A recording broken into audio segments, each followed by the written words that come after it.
প্রিয় দর্শক শ্রোতা, দেশ ও দেশের বাইরে যে যেখান থেকে এই অনুষ্ঠান দেখছেন তাদেরকে সবাইকে জানাই আন্তরিক শুভেচ্ছা এবং পরিচর্যা টিভির পক্ষ থেকে অভিনন্দন। আপনারা দেখছেন বাংলাদেশের ইতিহাস ও ঐতিহ্যের সাথে যুক্ত সাভার জাতীয় স্মৃতিসৌধ। এটা মেইন গেট, এখান থেকে ঢুকতে হয়।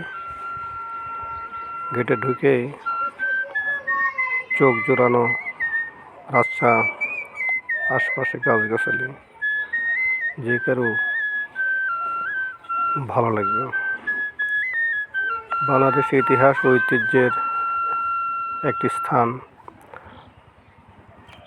বাংলাদেশের স্বাধীনতার যুদ্ধ, বাংলাদেশের জন্ম ইতিহাস সব কিছুই এই স্মৃতিসৌধে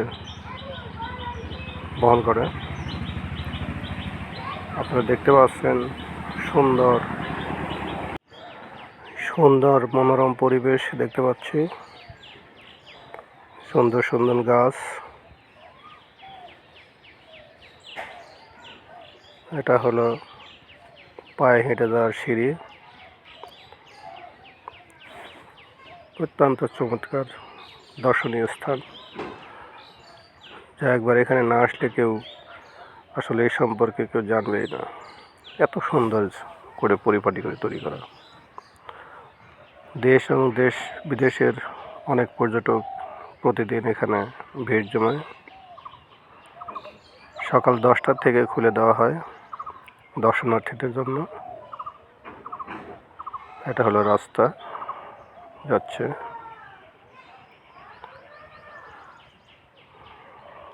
পর্যটকদের ভিড় যেন লেগেই থাকে সবসময়। তারই ধারাবাহিকতায় বেশ কিছু পর্যটক এখান দিয়ে যাচ্ছে।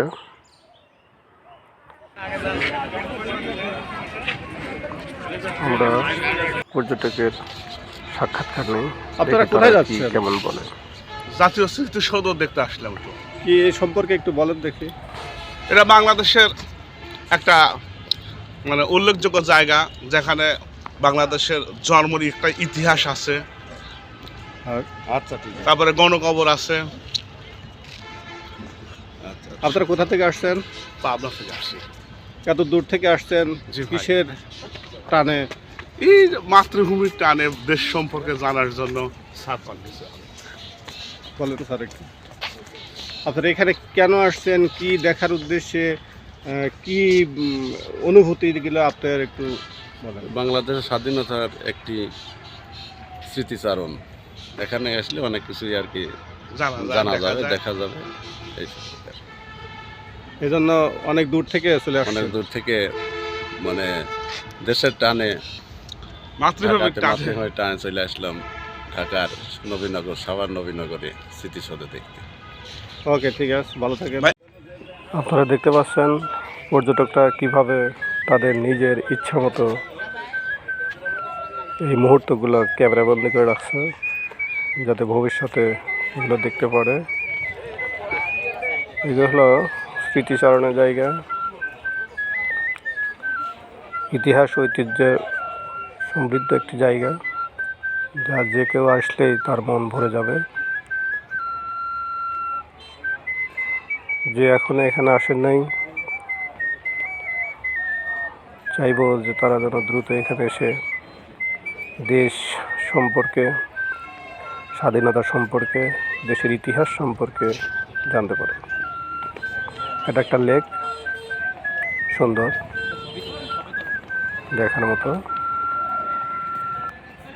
সবাই যে যার যার মতো চলছে সেই কাঙ্ক্ষিত জায়গায়। বাংলাদেশের স্বাধীনতার ইতিহাস এখানে জড়িত। প্রতিদিন হাজার হাজার পর্যটক এখানে আসে বাংলা ভাষার প্রতি ভালোবাসা দেখানোর জন্য।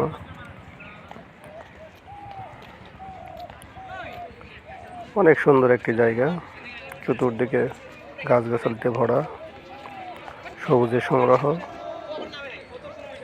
শিমুল ফুল আশপাশে আছে। একেবারে অন্যরকম একটি জায়গা, যা একবার না আসলে আসলে বিশ্বাস করা যায় না। এত সুন্দর একটা মনোরম পরিবেশ। আগামী পর্বে আমরা এর ভেতরের অংশ দেখানোর চেষ্টা করব। আল্লাহ হাফেজ।